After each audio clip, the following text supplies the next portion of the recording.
ai là cancer hi ala dan phu chia kher lo mai thai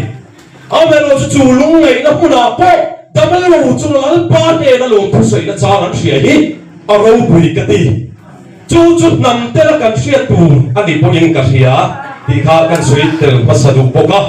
ti chuan hey se li le pu buang pu ya hi ka me ria ve an lo ni ve poka pathian mi nga fa nga ai zo ko pui le district ko pui ka fan bol vel hin lai khan se li ai zo lu pakhatin awmtea bi puala group siam ngai ni ti in go bi group an siama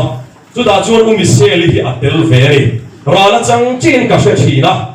ti chuan chu di lai chuan phaya ala oma aron chodola an tia ti chuan a chan ching kha ka she thin ta he kan ram le nam pathian in kan ram le kan nam ha mu tir chin na awanga achung te kan soi mol phone ni lo sela mu sit na le ti thu da na le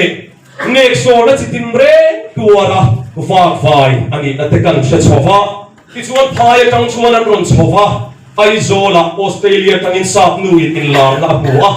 Australia a tang in ron thok chowa ti chuan tang nuama sap nu chuan thu soi ka dwe atia se li te ho te ne kan in phok ho mani chu da chuan chu sap nu in a soi chu ka ru ba ka tong trai lai India par chaka state te pakati ka buwa lang pa van tir kau chuan mi zoram chunga chuan thal fang ka chua tur hian thal hi alo pot mar pung maya chu da chuan in a tha ve le chu ram chu che tur hian ka buwa chu tiang ani me la chuan chu rama chuan kharau thiang lim hi zoram chunga hi lo kal kuala anoi lu thai na in chu mi tle te an lo oma lal pa mi tak te in hi so chu ram ka buwa chuan an lo te pheu vati hi Australia atanga sap nu rom kal in lar na munu chuan asoi ni chu mi se li te ho te ne chuan kan in hu khom ta ti chuan so ro in do na lo kheng do na in do na lo kheng do ni ai so ko pi fang na silai ka bro ti thu ka donga sam lu phai tangin kan phaya chu da chuan mi se li hian in zui ve ai zo ko puya kan in zui ve tam se la ni chu ti me lai sun fo in ni ya Karava arong bol pui atim logos te mel ka puthai te an speaker tele atim te kan hu ve thei ko in arong pui ka ti an mani tim po lang me sia bin sa na chi bai ka bu ka ni ti chuan pa buang pui hi ka soi le lok duwa sam lu khaya ro le pala in khom pui lian arong kala kan in hu ma sak per chuan kan ina arong lu ta tong trai ru ma ka lo oma min lo ma ka chua ka pa buang pui hian awmtea ka local ve pa buang puya chu mi khua chu kan ya thu thunga vai kum som thu ka tlan tok ti hi kan hi atia a chan chin ka so ma hian ama zo ka introduction a picture chal mai ni hei chu avan mel em ka tia tu ta kang chun pa buang puya hi ka se ve tan chia ama po thu thunga wanga lo tlan le lo ding ani lam me sia chuan ti hian atia ka minga wanga nu pui emo a chung kwa emo apa salfa nau kal sana piang chu kalal rama ram sana na yang ati chu wang chun fu in ya hian martar te lal pa thu thung awanga martar nu pui fa nau le chu kwa po kal san ngam te hian lal pa la ka ram sana nei do ni chu lal mesia le bible la so yani chu wang chun fu in ya hian kan martar khan lu kan khol sakte ang hian lal pa le ala ram tan kan martar ngam ve tu ni ni do sector man tok si la va ti lai kha an mani chung cha kan soi ve lok tu ti chuan pa moi te tul pakhat le an noi aron sia ki o thakala tu nun hi zentel de William na ni le Israel thung lo din le na tu ti khania ei tu ba so ka soya tuan huan kong thangau la fu lo tro an huam kong thangau tuanin enge in thu mang kan oma chumi tum chuan hun kan mang to chumi subject chu alo tel le pokin ka ria chu ti mek lai chuan zentel de William na ani mek lai Israel thu thung aron din le na tur ti lai heti lai ron kal thom te song te pa thu thu khuan kan pa thu lal pa chu thokin om ro se với nên ông tê bà chia đi lâu cần tì cả lâu cần không ta song sawin chu lal pa afa te Israel thu thu chu kan sin ta với nên là sắp sẽ cả lần cặp kim lệ in cả phía thì lại cả cần xoay từ lúc hay đấy tiếng hiền cuộc lên cần mong đón thì các cái việc biết được vậy thì cái cần rong cần ba in thì cái xoay từ lúc tu in gì à cần khen đi là tu in gì cần rong khen là sắm lúc hai trang in thì chua in anh rong xoay tiếng khan in cái cuộc lên cả lâu ông về ta anh thì cái cần xoay từ lúc anh thì chua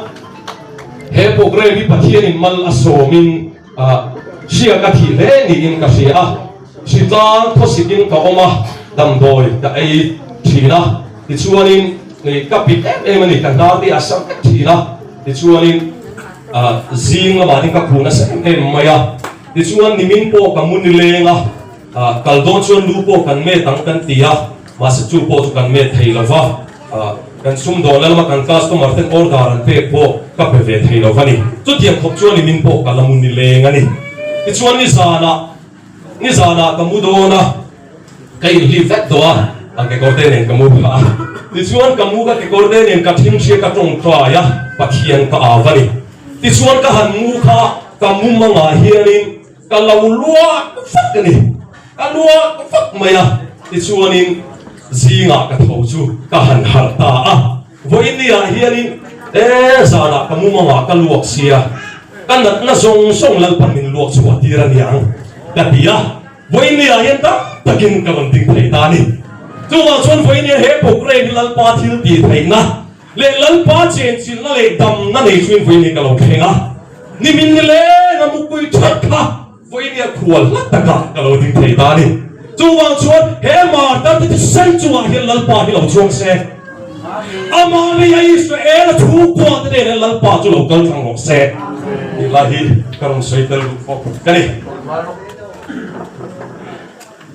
chân xin thà số hana zia bung som paruk chang som pati in ne la tu soi tur tam tak kala nei chefa ma se tu la chuan in tim ri la wang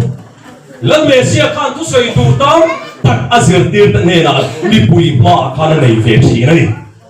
ma se ami pui te khan an tin arin thin lo wangin ka soi la wang alo ti ve thi na amero chu ama thu tak tharau chu alo then hun chuan thu tak zong song a suai lu tang cheu ama thu mai na soi don si lo thu adona piang chu a sil zo kang thil lo kheng tur te ne lam a sia ti rang cheu chan chin tha so hana ziak ve bung ria chang som li pali nang ni zong in pa dia bulata in nia in pa du zong ani ti in du ni ani chu atira tanga tua ani thu taka a lo ama thu tak re a lo awang ani do thu asoin ama phua chok asoi thin do thei ani a dot pa ani ati ani ta hianin atu puya hian mani phua chok thu an soya an moi na mai an zong ani ati pokani atu thiangin ka chedalal pan bang ni som saklo se amen pathian ma kunin kan tong fai thì ang ka ti do chuan ke ma jing ka thong kai le si do lo nu family alaya hian an pa nen hian om se ka duwa pamoi te hi papa pakhat an nei ve ma se alung sia thak do main min boral sana ti chuan apamal ve em bok ani chu wa chuan ve ne nu family po la chak lo ani are mani chuan lam to la hian local sela kong trai huwa na kan la nei lo bok ni in ka ria kan vai in tong trai rual pa in tong trai sakna nei ila ti kha ka ron thok lok tu pokani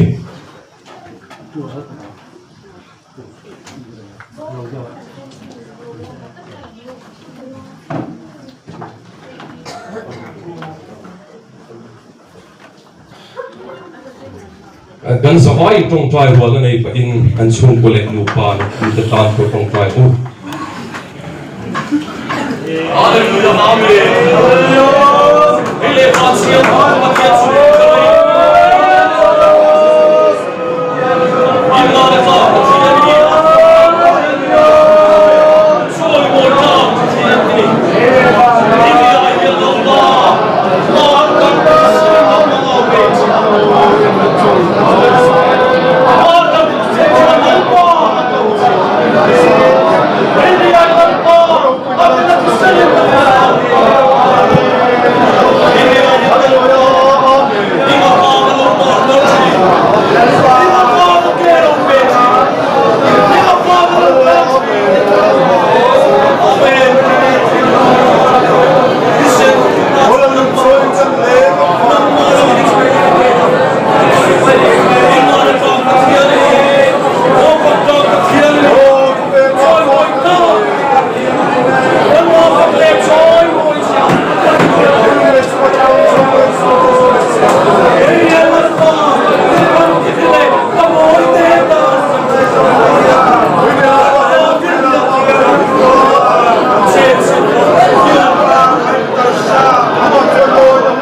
lo thak te wan ru te an ron ting le do na tu lam pan ka ti chon ka se re fak lo tu ra ngai la ti chuanin voin cho hun pui ni ang te alo ni baptist te po chuak te mi che sang pui ni hin kan kal khoma ka lu ru la ka thin lunga om chu surya sipai ten kulan huala kul chum la man dila cham boka kul pol la ma khan phar pali khan om boka po chua khau ka kul chumi ta chuan po chua kan nia par ang khuka ten om khan thina ti chuanin an ril tra ve ya surya sipai ten kulan huala chu da chuan an ril tra tu kha par pali te chuan ho deu heting o takan om chuan tok lo ve min tha le kan thiang min zua le kan nunga surya sipai te om na mi pan phok mai tiang wan tia an kala an thom chu sipai wa tam tak thom angin an sia ti chuan an tlan chen ta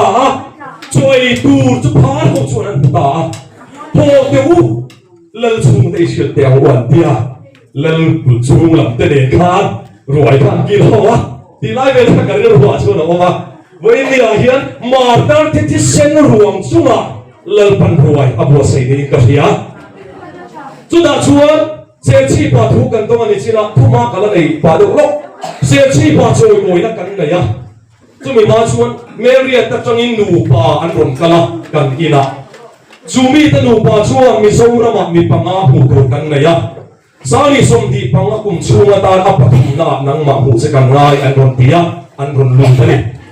chu ta an thu ron soi chu omte pathianin athu thunga asuai na che phatsan si lovin van zawri la van chang kuai kharon kuai khale la ron bule to nam tenan ei thei nan se ti min ron kau ta ni chu area ta chang chuan chu ti lai chuan kai zero ra na om mani to ka thu thung ti ve wa no pa de ni mai la chu thu an ron soi chu an thu an hiam mai ka lo ti an bula chung ka soi lo an thu an hiam mai ka ti chu ta chuanin ser chi pa choi moi na kan nei ta ser chi choi moi na ka thu soi na lal pan min ron belek ta chu so ram chuan lal pa chu thu po min so ram kan don the lui lai lo ding la nu nau te an lo kai thein na turin om ro ti thu khamin pe ta chu wa chuan tu lai pathian min pe ho hi thu thunga kisam da chuan an niam mai thai thongai na thu mai thai ma se kan isua alo hi chunun na om lo kan isua alo hi chu thole na om lo wa kan isua alo chu tam na om lo i voi ne ka ron thuma le lok du bo ani isua thuma pakhata baptist missionary JS Lorraine kubuanga deiri sai habisi library ya kabachiar asia ku ta ka chian chia to lova kanon bua bota ka fangin chu da chuan JS Lorraine chuan ti hian asia na chuan bible kan le ling chan tir don hian kan pi pu te kha english ko thiam lo an ni nam dang tong reng an thiam si lova chu da chuanin bible kan hal le tur hi engtin nge isua Jesus ti te Yasua ti te kha engtin nge kan le tang o ti in bible kan le ning pui te ne kan han soi hawa chu da chuan mi zo tong le dan tur kan han nge tua isua ti hela om pekin kan chia ti in isua ti kan tha ta ni ti in Jesus English Bible atanga isua ti om an ti ani le tani chu chu wa chon phoi ni hian Yasua Mesia kan ti khan Hebrai tonga Yesua pingania kada Yasua Mesia ka ti poin mi lo thiam don nia ka kha min original ka karon sei ve tu Yesua tu na kan ri pu buang aten le lindan tu kan sa thot la pati le om berim kan sia anti andor le ni Yesua ti kha sual ka ti re lo va ka to re sual lo va original kan ko ve ngai do di chu di lai kha kan sei tel du bok ani ti chuan chu da chuanin tharau tiang in dik tak in sunga alo thenuna chuan thu tak song sunga hoi lu tang cheu ama thu in thu soi ngai lo fanga pa ina sia tirang se chu soi do na ni ti voi ni a point awmtea tu nge ani tin se mai thai ami sia point se mai thai ma se kani na se sa in ni ka ringa lalpa min pe lo chu thu ka soi ngai lo ti lai ka kan non se tel bo ani voi tin lukasia ka ti hiana in sia ka Lazara van ramalutle mi hausapa mai di na ta khan kapa Abraham mai di lung ngai na le sem huna ko oma ka chung te ko an har ve lo kang ti ka lavani hatia Abraham chuan eng tin nge ti Mosia le Zawlnei te an ngai lo an thu ngai ven ve ang bia Mosia le Zawlnei thu an paisak lo awangin sempunan kangan ni lo mati. Voi ni ayat po chung po kanom. Bible hian Zawlnei thu ngai ven turin min titel. Chuwa chung po chung po in denomination chung po in Zawlnei thu karon sai tel dona. Tin po chuak lamang lo po in Bible po ngai to lo. Siat lo pathian thu ti ho po in Bible pathian thu ka sai tel dona. Chu lukasia chuan la kop turin min tiani voi ni a hian po chu ti chuan pastor chona pu ka soi le lok don lukasia ka Zawlnei thu la tel turin min sila wangin pastor chona in la na chuan ma se Zawlnei thu le Bible thu an lak ve lo wang khan sem hunata mi ho sapa khan Kasi ve nem po ti se ang ven du nem. Zawlnei thu hi i ven ve du lo avanga isiat lo avanga van ramemo ram thar ilu tawani chon lalpan mo pur do lo. Bible thu i ven du lova ingai sang lova kasi lo alom lalpa kasi lova kalau chiar lova iti ka thian chang do lo. Mosia le Zawlnei thu an nei lo ngai ven ve ang mia ma ti Abraham khan ngai ven ve tu ni chu Zawlnei ngai sa lo ho po khan ngai ven ve tu Bible ngai sa lo ho po khan Bible ngai ven do hallelujah apa yang ngai ven tu rin Bible men sila ni tu da chuan voi ni a hian pastor chona in la na chuan ti hian in sia ka ni lei ka thu tak mai a oma chu lei ka thu tak mai a chuan lei lo in sam phai mai a lei lo le lam chu ra le lam ram thar khapui moi takalo oma adia lei lo kai na pula chuan Bible in kem sa hi alo oma a chen chuan a lo chuan ka te na a chen chuan an lo he na a chen chu pakhatai liam to te pat ni ai liam to te an ni a Bible en ve ngai lo chuan lei lo na kan ve thei lo pati kan no ma hian Bible thu po ai sang to lo he pro privi la thu sun da ta ni a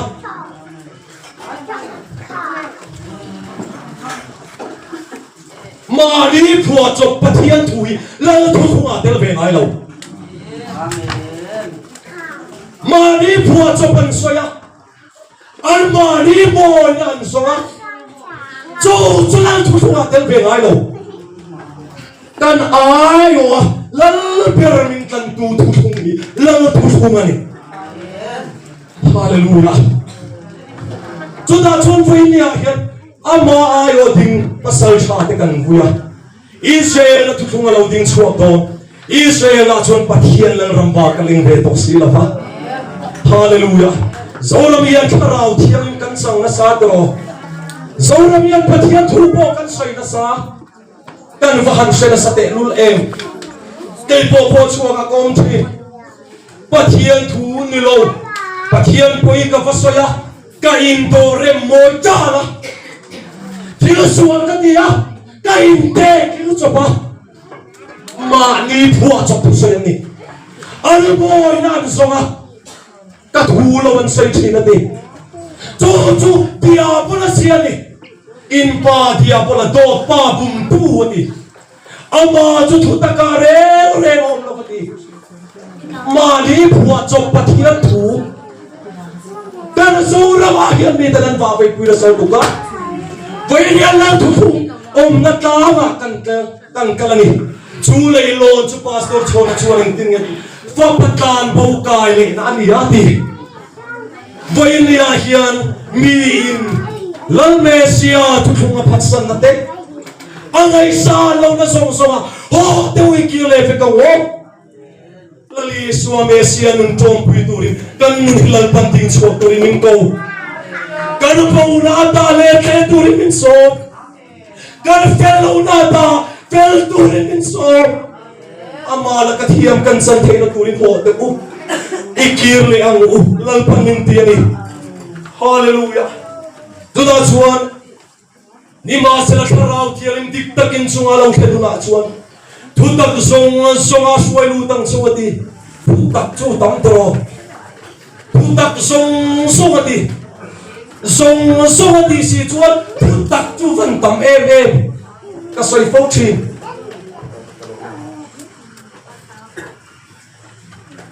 thu tak hi avan tam em thu tak song a suai lu tang chu Presbyterian speaker kan ila chuan lan mesia in kai hi kong le thu tak le nun na chu kani kai ma kal lo chu tu ma pa ne nan khiu la phang ti lali suwa hi thu tak ani ka ti tap se la a thu tak ani dan ka lo se ngai lo song ati sia song ani chu na fan tam tro ni china ka chia ka thil sia song ni sil fe chi in latin la ba ni ma se la ama thu tak kharao ti kharao thi ni thu tak lo ni tel bok kai kong le thu tak le nu na chu kali ti tu lan me si thu tak lo ni boka sa number sa som pa kwa chuan I thu in fin khom te thu tak ani ti I thu in fin khom te thu tak I thu pe te hi thu tak ani ti bok I ta te thu tak ani ti bok thu tak chu chinga ve la lo om bai pi la soi ya suwa mesia kharau thiam lim ada athu pe athu in fin khom song song thu tak ka fe ka lo ni chu kan rama hian kharau thiam lim chang angai ngai si lam thur fo I suwa mi la thu sil fo I suwa mi la rong bol ve fo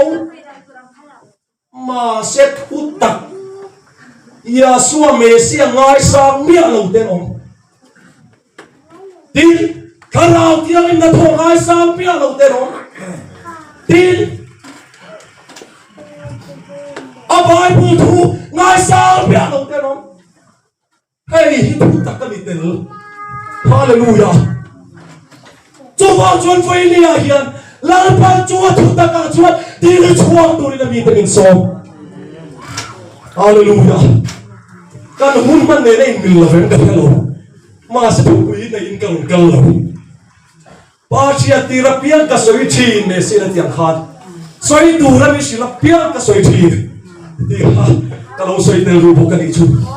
wangin foi ni a hian lal pa thu ta ka ding chuak lo hian mesia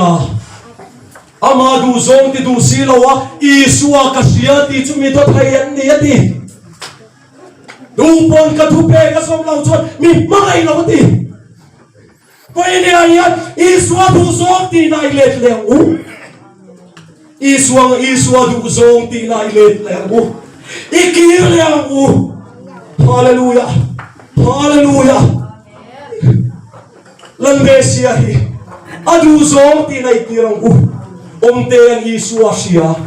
hin tu pa pon I suwa sia Setana pe pa pon mesia sia lo ramu huai pon I suwa sia ma se I suwa thuan oi lo khan om sia om lo voi ni a hian lam chin pathian thu sil chin sarmon chin taksa che te chin I suwa du zong ke ati le chuan ni a si lo chuan mi to thai I suwa a ming se sakhi ani otani hallelujah chu Bible in voi ni a so yadi Isua siya inti pathian in tin ngeti thu finga chuan lal panaten zong tak parubon ani yahuat zong tak pasari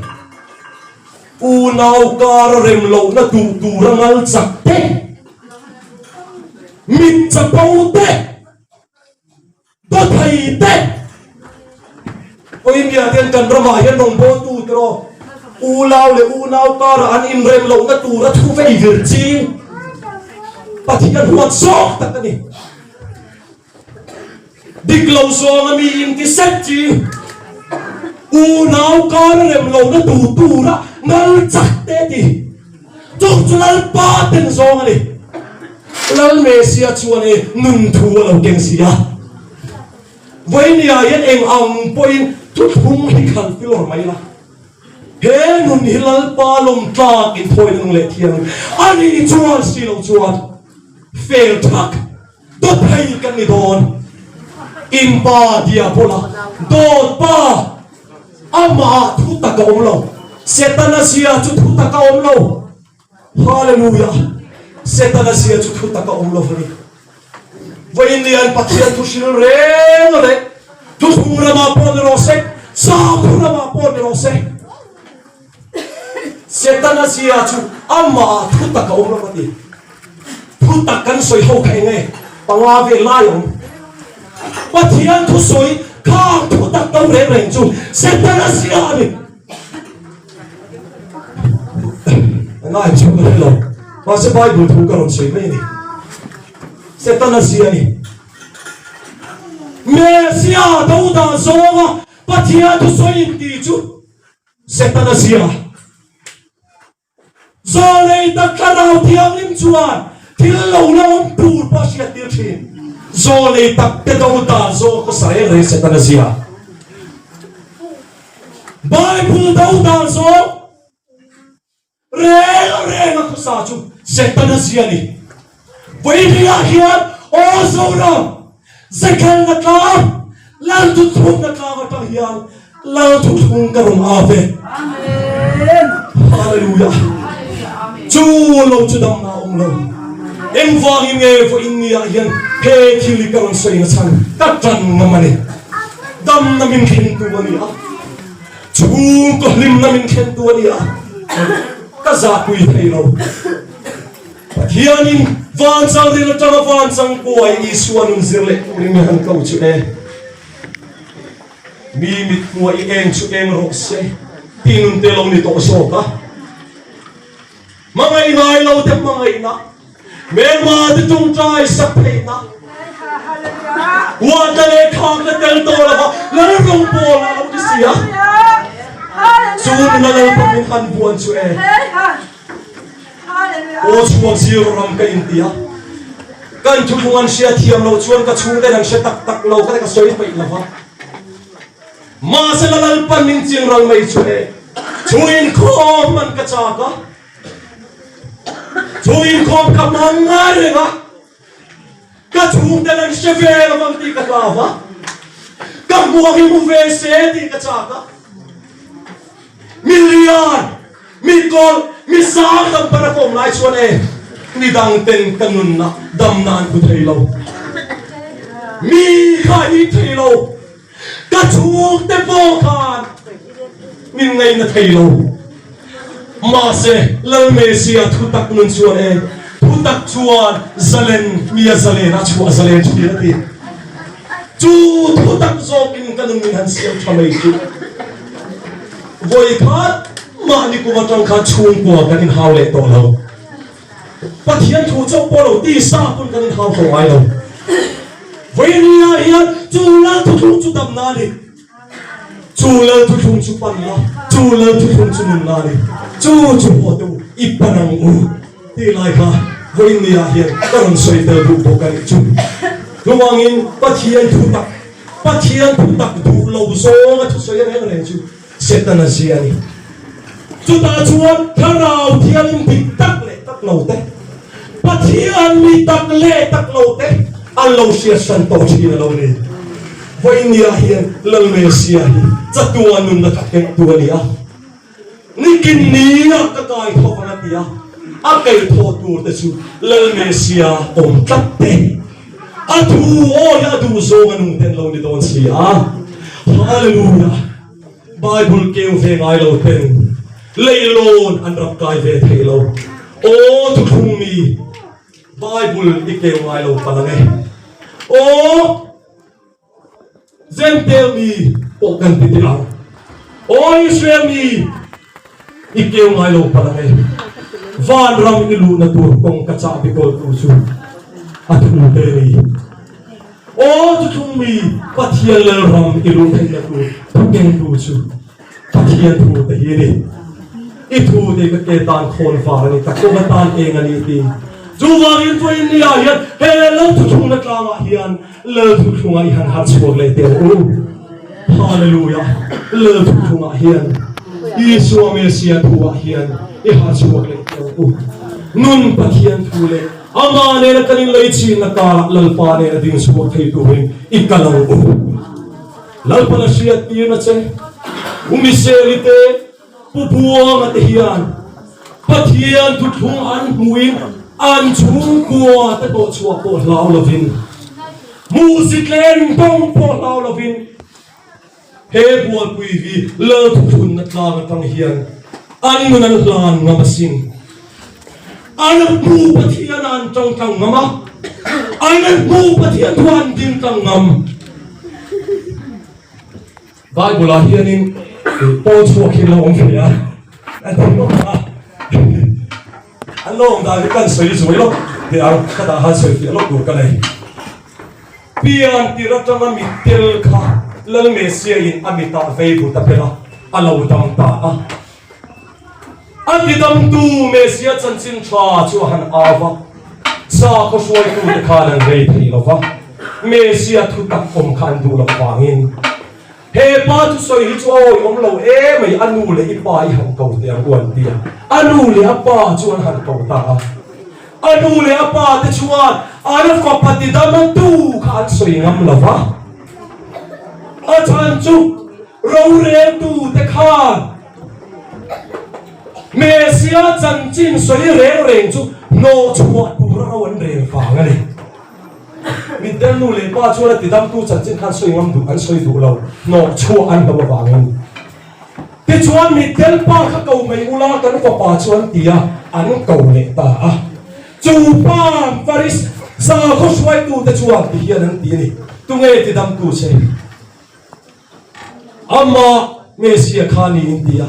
ani kha mi suala sin ti in an shila mi suala ni le ni lo chu ka shalo ma se min ti dam mi ai va ti ti chuan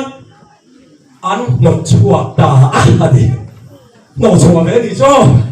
a un lai ko han no chuan lo me tho ni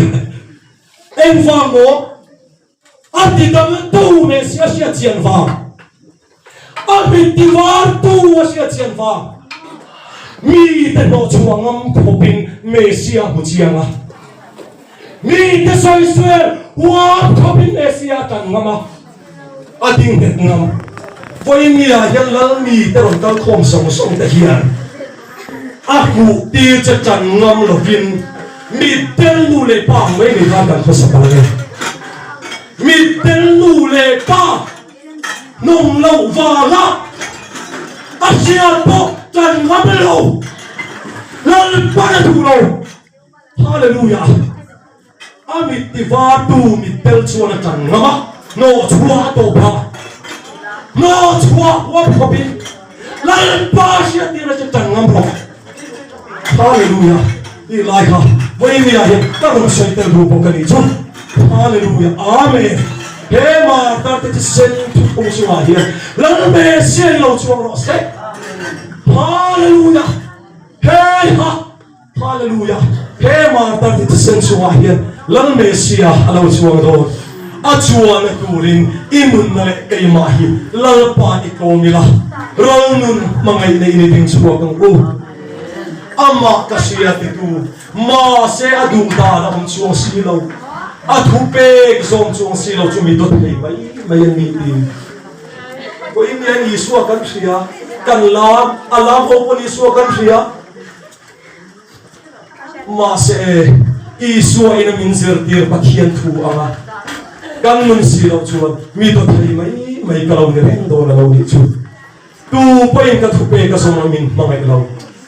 tu ali thuan lan pa I pangai lo ti na I unaw kar rem lo na tu tur samai khosari chon pathian pangai lo shema ala chu ba chuan lal pa ti chu sual ho tari voin lal pa ti chunga sual ho lal pa ti in kan zawa hian ikal selong hallelujah hallelujah Marta tsening pathian awmtea abela tsening pathian awmtea pathian chuan abela chunga thillo thengtu abela ram channan lalpa chu alo kal le ngei kaina chunga exonar lata boini ai kan Marta tsen chunga lalpa chuan kan rama kan nama he thotanga hian thu aron soi ngei hona ni lalpa mesia chu tinong ro se hallelujah luwangin ko in hian he lal mesia lal Yeshua mesia he lal tutun tanga he kalau suar non le ningari mat karon suar no fa atu sirtir song po karon suar tele atu song ge karon suar tela lo leife ang cheu Missionary le pubuang hian antisen lan phopin lalpa laman chang voinia hian mani mun thapin lal mesia hi lo leile tang cheu amen hallelujah la tukun tanga lal mesia karon suare athune karon suare nun tak nei chumi ho te he tisen mga mesia an tangamang hian itan ngamang siya jiwat na asir din at husom min dupuyani at hu isomila at hu dani ni nungang hallelujah chuchu pathian lam kallu na tulay kan ten na tulay ni siya pathian ba kuni kan jong chai nge olal si ho nang kan ngai se suala kong rajile paula lawang kara afan arsieng moy kan komin enang se hallelujah kan komin en pu ini ata kanun pu itu ata kasong tu ni turin pu yang se kan rama chuan tu izong to ata kadun ngam ata ka kepen ngam izong to lalpa Voinia hian hetilai nung kalkom song hian Isua mesia nung kantom pui thei na turin ithuzir tir te hin pui thei turin tharau thiang him hon tirang se amen umisele le pupuang ate tisen sunga ilo chuanga